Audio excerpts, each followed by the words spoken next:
My dear friends, आप सबका स्वागत है टीच बाय एआर कोचिंग के सेकंड चैनल एआर ट्यूशन पर।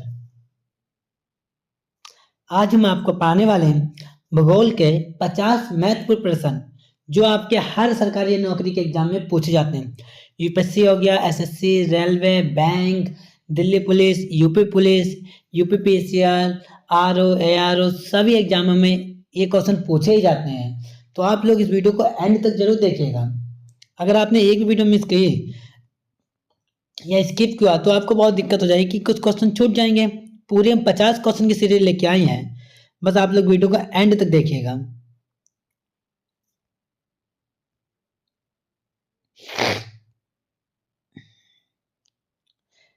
देखिए, पहला क्वेश्चन आपके लिए लेके आए हुए हैं। एक मिनट में साइज थोड़ा चेंज छोटा बड़ा कर देते हैं।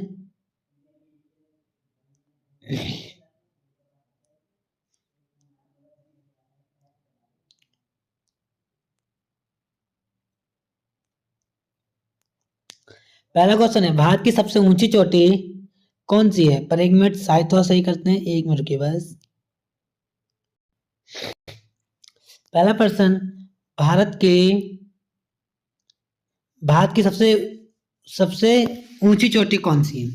पहला प्रश्न क्या है आपका, भारत की सबसे ऊंची चोटी कौन सी है? इसका राइट आंसर हम आपको बॉक्स के अंदर देते हैं, बस एक मिनट।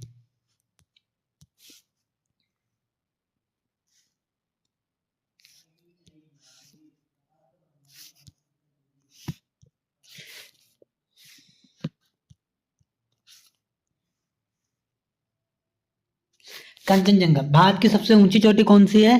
कंचनजंगा। बाकी और कुछ आपको पढ़ने की जरूरत नहीं, ये मेन वो हमने लिख दिया है। भारत की सबसे ऊंची चोटी कौन सी है? कंचनजंगा। सेकंड क्वेश्चन आपके लिए है,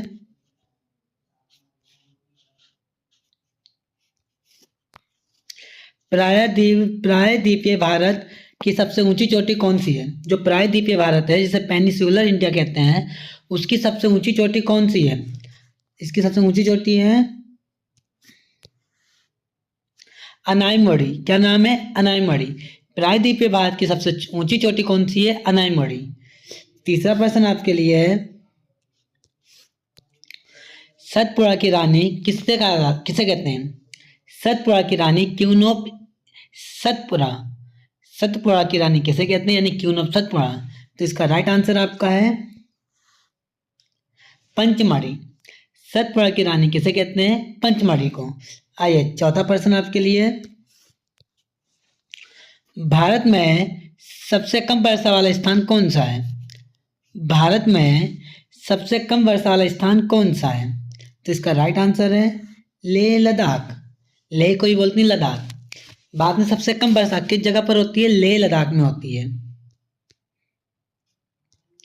पांचवा प्रश्न, भारत की मानक याम्योत्तम रेखा यानी स्टैंडर्ड मेरिडियन कौन सी है? भारत की मानक याम्योत्तम रेखा कौन सी है? यहाँ पे एक मिस्टेक हो गई, एक मिनट सही करते हैं।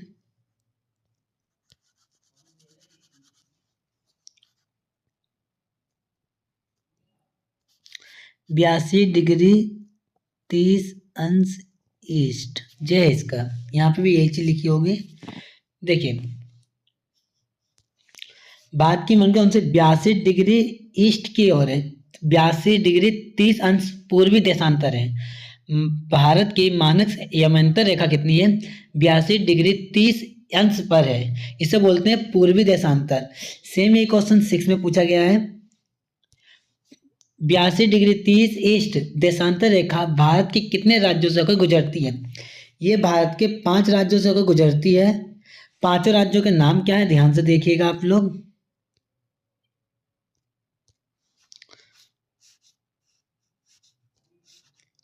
उत्तर प्रदेश, मध्य प्रदेश, छत्तीसगढ़, ओडिशा, आंध्र प्रदेश। जो आपकी मानक एवं अंतर रेखाएं हैं वो 5 राज्यों से होकर गुजरती है। कितने राज्य? 5 राज्यों से होकर गुजरती है। कौन कौन से राज्य आपके हैं? उत्तर प्रदेश, मध्य प्रदेश, छत्तीसगढ़, ओडिशा और आंध्र प्रदेश। ये टोटल कितने हो गए आपके? 5 राज्य। सातवां प्रश्न आपका देखते हैं, कर्क रेखा जिसे ट्रॉपिक ऑफ कैंसर भारत के कितने राज्यों से गुजरती है? जो आपकी कर्क रेखा है, जो ट्रॉपिक ऑफ कैंसर भारत के कितने राज्यों से होकर गुजरती है? इसका राइट आंसर है 8।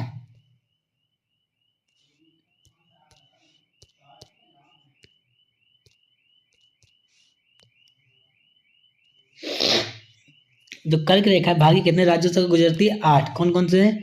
गुजरात राज्य, राजस्थान, मध्य प्रदेश, छत्तीसगढ़, झारखंड, पश्चिम बंगाल, त्रिपुरा, मिजोरम। जो कर्क रेखा है, जिसे इंग्लिश में ट्रॉपिक ऑफ कैंसर कहते हैं, वो 8 राज्यों से होकर गुजरती है। कितने? 8 राज्यों से होकर गुजरती है। नाम क्या क्या है 8 राज्यों के नाम? गुजरात, राजस्थान, मध्य प्रदेश, छत्तीसगढ़, झारखंड, पश्चिम बंगाल, त्रिपुरा, मिजोरम। 8वां प्रश्न आपका भूगोल की सीरीज का, आज 8वां प्रश्न आपका है land of 5 reverse. Land of 5 reverse यानी कि 5 नदियों की भूमि किस राज्य को कहा जाता है? लैंड ऑफ 5 रिवर्स यानी 5 नदियों की भूमि किस राज्य को कहा जाता है? तो इसका राइट आंसर है पंजाब को। पंजाब को लैंड ऑफ 5 रिवर्स कहा जाता है, इसे 5 नदियों की भूमि। 9वां प्रश्न थार मरुस्थल यानी कि थार डेजर्ट मुख्य रूप से किस राज्य में स्थित है? जो थार मरुस्थल है वो किस राज्य में स्थित है? राजस्थान में। जो थार मरुस्थल जिसे थार डेजर्ट भी कहते हैं, ये किस राज्य में स्थित है? राजस्थान में। 10वां प्रश्न उस नदी का नाम बताइए जो रिफ्ट वैली में बहती है। पता है तो हाथ उठाइए अपना। उस नदी का नाम बताइए जो रिफ्ट वैली में बहती है। तो इसका राइट आंसर है नर्मदा और ताप्ती नदी। ऐसी कौन सी नदी हैं जो रिफ्ट वैली में बहती हैं? किसमें? रिफ्ट वैली में। उनका नाम है नर्मदा नदी और ताप्ती नदी। 10% हो गया, पर अभी तक आप लोगों ने वीडियो को लाइक नहीं किया है, कितनी गलत बात है। 50 सीरीज बनाने में कितनी मेहनत लगती है, आपको बस एक लाइक ही तो करना है। लाइक कीजिए, वीडियो को लाइक करने के साथ अपने दोस्तों का शेयर कीजिए। आप तो पढ़ रहे हो, उन्हें भी तो पढ़ना आना चाहिए, उनके भी एग्जाम होने वाले होंगे। अभी कितनी वैकेंसी निकल रही हैं, आप भरिए फॉर्म, तैयारी कीजिए। 11वां प्रश्न है भारत का सबसे नवीन पर्वत न्यूएस्ट माउंटेन कौन सा है? भारत का सबसे नवीन पर्वत जो न्यूएस्ट माउंटेन कौन सा कहलाता है? हिमालय पर्वत। कौन सा इसका उत्तर? हिमालय पर्वत। 12वां प्रश्न आपका अरावली पर्वत श्रृंखला, अरावली माउंटेन रेंज किस प्रकार का पर्वत है? जो अरावली पर्वत है वो किस प्रकार का पर्वत है? तो इसका राइट आंसर है अवशिष्ट पर्वत, उसको बोलते हैं रेसिड्यूअल माउंटेन। जो अरावली पर्वत है वो किस प्रकार का पर्वत है? अवशिष्ट पर्वत। 13वां प्रश्न आपके लिए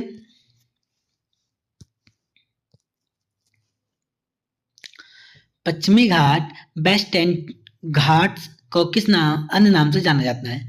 जो पश्चिमी घाट हैं उन्हें और किस नाम से जाना जाता है? उनको साधी नदियां और जल निकाय के नाम से जाना जाता है।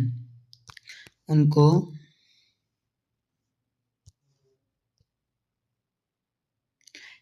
देखो साइदरी नदी और जल निकाय के नाम से जाना जाता है।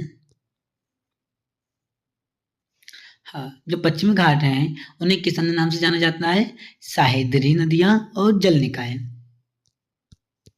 आपके लिए 14वां प्रश्न है भारत की सबसे लंबी नदी कौन सी? देखिए पूछा गया है भारत की सबसे लंबी नदी, तो भारत की सबसे लंबी नदी कौन सी है? गंगा नदी। भारत की सबसे लंबी नदी कौन सी है? गंगा नदी। 15वां प्रश्न प्रायद्वीपीय भारत की सबसे लंबी नदी कौन सी है? ध्यान दीजिए 1 मिनट। जब पूछा जाए भारत की सबसे लंबी नदी कौन सी है तो गंगा नदी है, पर जब पूछा जाए प्रायद्वीपीय भारत की सबसे लंबी नदी कौन सी है तो गोदावरी है। याद रखिए भारत की सबसे लंबी नदी है गंगा, पर जब प्रायद्वीपीय भारत की सबसे लंबी नदी कौन सी होगी? गोदावरी नदी। आइए 16वां प्रश्न आपके लिए किस नदी को वृद्ध गंगा या दक्षिण गंगा कहा जाता है? ऐसी कौन सी नदी है जिसको वृद्ध गंगा या दक्षिण गंगा के नाम से जानते हैं? अगर आपको आंसर पता है तो आप कमेंट पहले बता सकते हैं। गोदावरी। किस नदी को वृद्ध गंगा या दक्षिण गंगा कहा जाता है? गोदावरी करो। आपको लिखने की ज़रूरत नहीं है।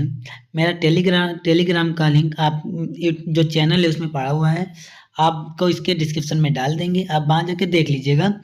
चैनल को आप टेलीग्राम चैनल को ज्वाइन कीजिएगा, आपको सभी पीडीएफ वहाँ पे मिल जाएंगी। इसके साथ साथ में एक दूसरा चैनल ए आर कोचिंग के नाम से, वहाँ पे हम 9th क्लास से लेके 12th तक और बाकी 6th 7th 8th क्लास के बच्चों को पढ़ाते हैं, आप उसे भी ज्वाइन कर सकते हैं। 17वां प्रश्न, दक्षिण भारत की गंगा किसे कहा जाता है? जो दक्षिण भारत है उसकी गंगा किसे कहा जाता है? तो कावेरी नदी को। दक्षिण भारत की गंगा किसे कहा जाता है? कावेरी नदी को। 18वां प्रश्न, सुंदरबन डेल्टा किस भारतीय राज्य में स्थित है? जो सुंदरबन के डेल्टा है वो किस भारतीय राज्य में स्थित है?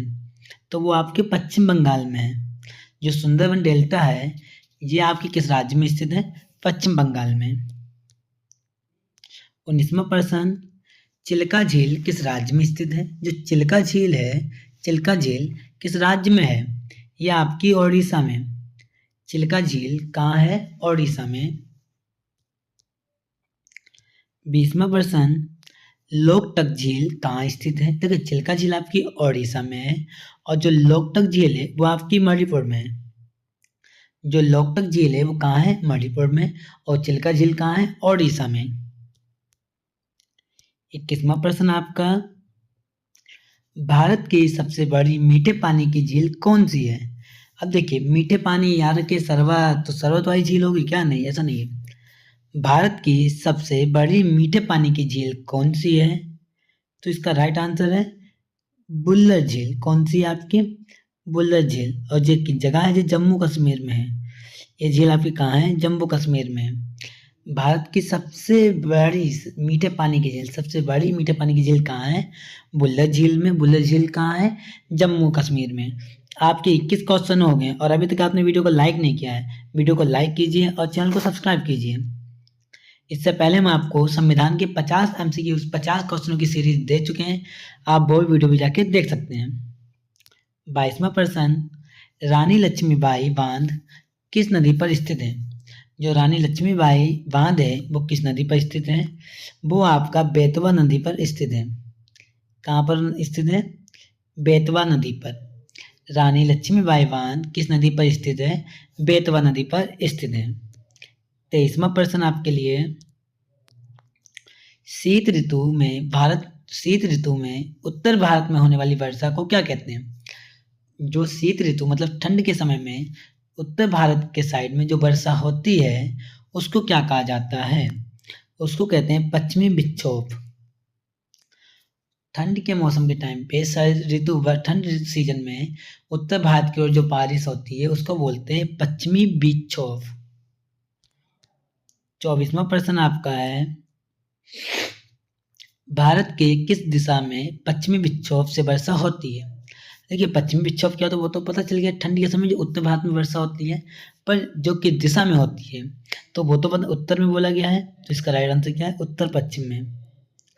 जो पश्चिमी विक्षोभ होता है वो किस ओर होता है? उत्तर में तो होता है पर उत्तर और पश्चिम में होता है। किस ओर होता है? उत्तर पश्चिम में। 25वां प्रश्न आपका, देखिए इससे पहले कुछ और चीज बता दें, 1 मिनट। इसी जगह पर आप लोग कहेंगे डायरेक्शन तो आपकी 4 होती है, नहीं, डायरेक्शन आपकी मुख्य 4 होती हैं। इन्हीं डायरेक्शन से आपकी बीच में और डायरेक्शन बनती हैं, तो टोटल 8 होती हैं। देखिए यहाँ पे होता है नॉर्थ, ईस्ट, वेस्ट, साउथ। आपकी जो मुख्य डायरेक्शन होती है वो ये 2 होती हैं। इन्हीं 2 से इनके बीच की डायरेक्शन बनती हैं। जैसे इस जगह बनती है आपकी साउथ ईस्ट, इधर बनती है आपकी नॉर्थ ईस्ट, इस साइड आपकी जो बनती है साउथ वेस्ट, इधर बनती है आपकी नॉर्थ वेस्ट। हो गया आपकी टोटल 8 डायरेक्शन। तो इन्होंने बोला जो उत्तर पश्चिम में, उत्तर पश्चिम कहाँ पे? देखिए उत्तर मतलब नॉर्थ और पश्चिम वेस्ट, तो आपके इस साइड जो पश्चिमी विक्षोभ वर्षा होती है वो इस साइड होती है। आइए 25वां प्रश्न देखते हैं हम लोग।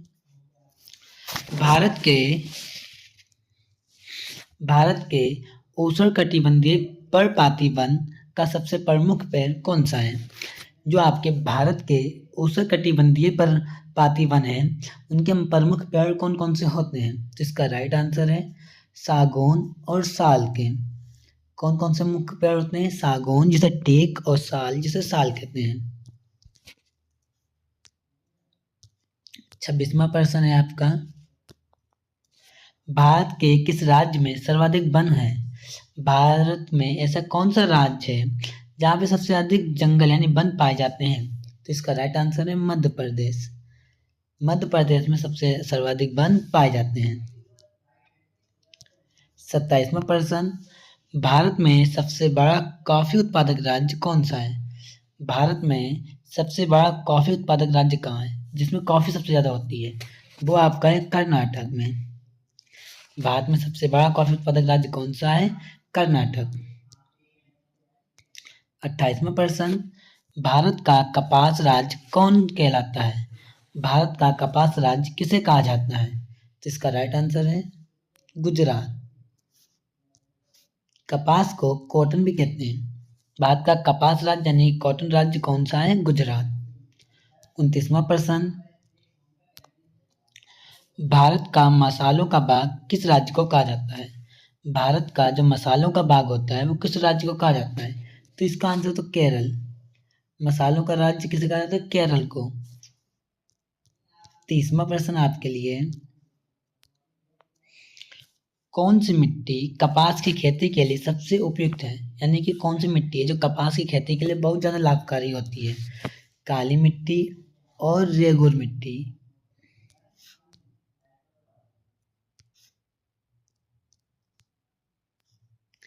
कपास की खेती के लिए काली मिट्टी और रेगुर मिट्टी सबसे अधिक है और सबसे उपयुक्त। आगे देखिए विश्व के भूगोल और सौरमंडल और पृथ्वी। अब हम पढ़ने वाले हैं विश्व के भूगोल से सौरमंडल और पृथ्वी के बारे में क्वेश्चन। 31वां प्रश्न है। सबसे बड़ा महासागर कौन सा है? सबसे बड़ा महासागर प्रशांत महासागर है। कौन सा है? प्रशांत महासागर, पैसिफिक ओशियन। सबसे लार्जेस्ट ओशियन कौन सा हुआ? प्रशांत महासागर। 32वां प्रश्न है।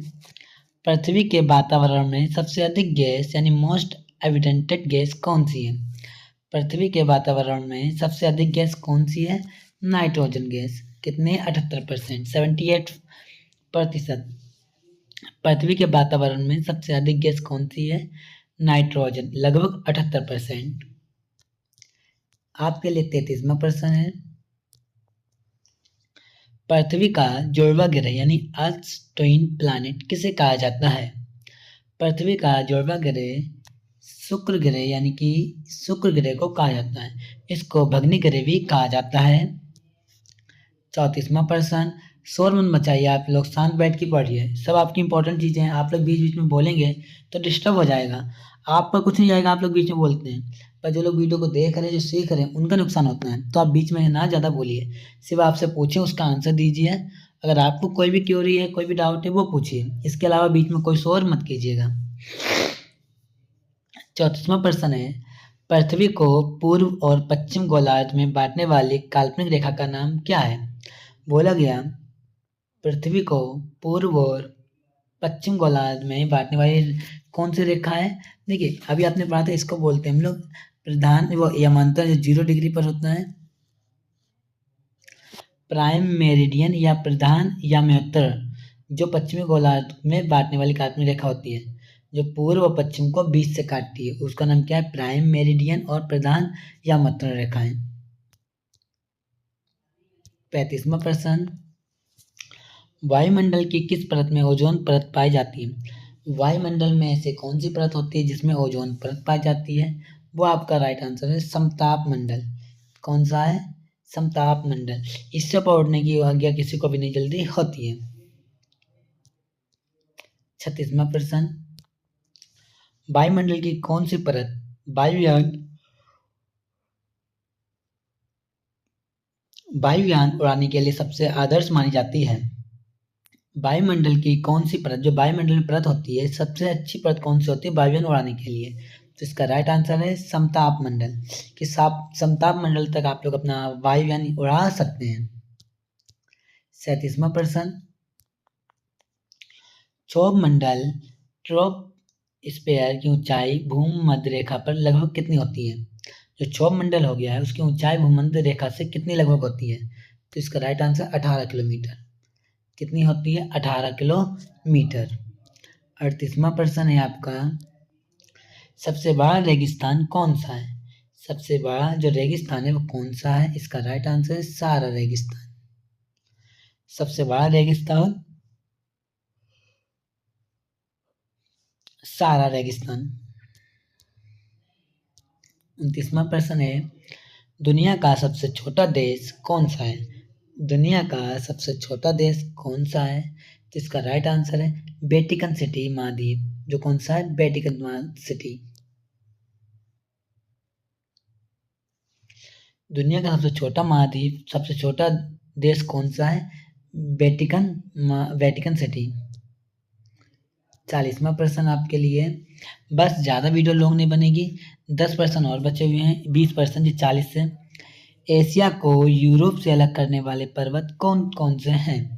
जो एशिया है उसको यूरोप से अलग करने वाले पर्वत कौन कौन से हैं? काकेश पर्वत और यूराल पर्वत।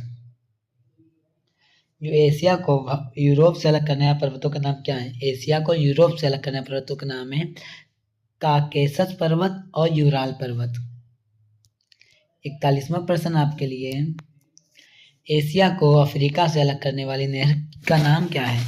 एशिया को अफ्रीका से अलग करने वाली नहर का नाम क्या है? स्वेज नहर। एशिया को एक देखिएगा, एशिया को यूरोप से अलग करने वाले कौन से पर्वत हैं? काकेश पर्वत और यूराल पर्वत। और एशिया को ही अफ्रीका से अलग करने वाली कौन सी नहर है? स्वेज नहर। जो स्वेज नहर है वो एशिया को अफ्रीका से अलग करती है। 42वां प्रश्न आपके लिए, माउंट एवरेस्ट की किन दो देशों में स्थित है? माउंट एवरेस्ट है वो किन दो देशों में स्थित है? नेपाल और चीन। जो माउंट एवरेस्ट है वो नेपाल और चीन में स्थित है। 43वां प्रश्न आपके लिए, बेरिंग जल संधि किन दो सागरों को जोड़ती है? जो बेरिंग जल संधि है वो किन दो सागरों को जोड़ती है? बेरिंग सागर और अंटार्कटिक सागर को। जो बेरिंग जल संधि है वो बेरिंग सागर और अंटार्कटिक सागर को आपस में जोड़ती है। 44वां प्रश्न, पनामा नहर किन दो महासागरों को जोड़ती है? जो पनामा नहर है वो किन दो महासागर को जोड़ती है? इसका राइट आंसर है प्रशांत महासागर और अटलांटिक महासागर। पनामा नहर किन दो महासागर को जोड़ती है? प्रशांत महासागर और अटलांटिक महासागर को। 45वां प्रश्न, अमेजन वर्षा वन किस महाद्वीप में स्थित है? जो अमेजन वर्षा वन है वो किस महाद्वीप में स्थित है? तो इसका राइट आंसर है दक्षिण अमेरिका। जो अमेजन वर्षा वन है वो दक्षिण अमेरिका में स्थित है। 46वां प्रश्न, दक्षिण अमेरिका की सबसे लंबी पर्वत श्रृंखला कौन सी है? जो दक्षिण अमेरिका है उसकी सबसे लंबी पर्वत श्रृंखला कौन सी है? एंडीज पर्वत। कौन सा है? एंडीज पर्वत। 47वां प्रश्न, बस ज़्यादा वीडियो नहीं, 3 क्वेश्चन बचे हुए हैं आपके। 47वां प्रश्न, पर अभी तक आप लोगों ने ना तो वीडियो शेयर किया, ना वीडियो लाइक किया, ना चैनल को सब्सक्राइब किया। बताइए, आप लोग पूरी वीडियो देख रहे हैं, आपने कुछ सीखा हुआ है, फिर भी वीडियो को अगर आप लोगों ने लाइक नहीं किया है तो हम कैसे मोटिवेट होंगे और कैसे वीडियो बनाएंगे? वीडियो को लाइक कीजिए। 47वां प्रश्न क्या बोला गया है? भूमध्य सागर और अटलांटिक महासागर को जोड़ने वाली जल संधि कौन सी है? जो भूमध्य सागर हुआ है और अटलांटिक महासागर को जोड़ने वाली जल संधि बतानी है। तो इसका राइट आंसर है जीब्राल्टर जल संधि। कौन सी है? जिब्राल्टर जल संधि। जो जिब्राल्टर जल संधि है वो भूमध्य सागर और अटलांटिक महासागर को जोड़ने वाली संधि है। 48वां प्रश्न, विश्व की सबसे लंबी नदी कौन सी है? विश्व की यानी पूरी दुनिया की सबसे लंबी नदी कौन सी है? नील नदी। कौन सी है? नील नदी। पूरे विश्व की सबसे लंबी नदी कौन सी है? नील नदी। 50वां प्रश्न, विश्व की सबसे बड़ी नदी कौन सी है? आयतन के हिसाब से, देखो आयतन के हिसाब से पूछा गया है, तो विश्व की सबसे बड़ी नदी आयतन के हिसाब से कौन सी है? अमेजोन नदी। कौन सी? वैसे तो नील नदी सबसे विश्व में है, पर जो आयतन के हिसाब से वो कौन सी? अमेजोन नदी। कौन सी है? अमेजोन नदी। 50वां प्रश्न है आपका और लास्ट है इस वीडियो का, हवाएं दक्षिण गोलार्ध में अपना बाईं ओर क्यों मुड़ जाती हैं? जो हवाएं होती हैं वो दक्षिण गोलार्ध में अपने बाईं ओर क्यों मुड़ जाती हैं? तो इस विधि को बोलते हैं पृथ्वी की घूर्णनीय विधि, या तो बोल सकते हैं इसे फेरल के नियम। जो हवाएं होती हैं दक्षिण गोलार्ध में अपने बाईं ओर मुड़ जाती हैं, इसका रीजन है पृथ्वी की घूर्णन गति या तो फेरल के नियम के अनुसार। अब बताइए 50 क्वेश्चन कराए हैं हमने आपको। अगर आप लोगों ने अभी तक वीडियो देखी हुई है तो बस वीडियो को लाइक कीजिए, शेयर कीजिए और अपने चैनल AI ट्यूशन को सब्सक्राइब कीजिए। जब तक के लिए जय हिंद। आप इसी प्रकार से अपनी मेहनत करते रहिए।